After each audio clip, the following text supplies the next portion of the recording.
Hallway transformation. Second step, rip out the original parquet floor.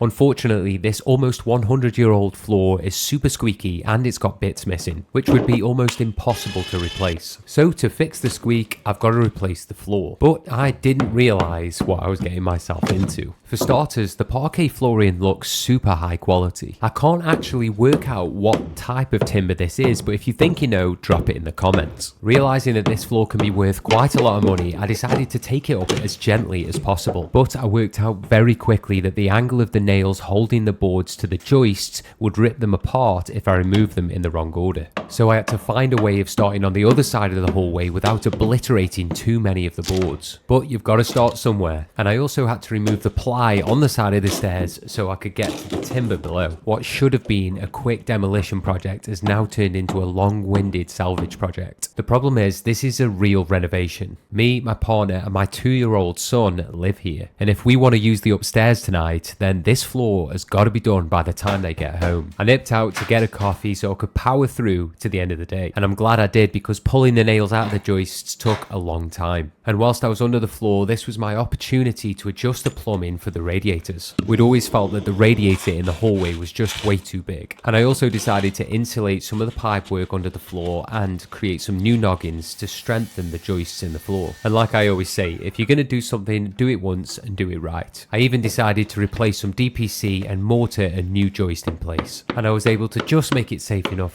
when my son arrived home later that evening.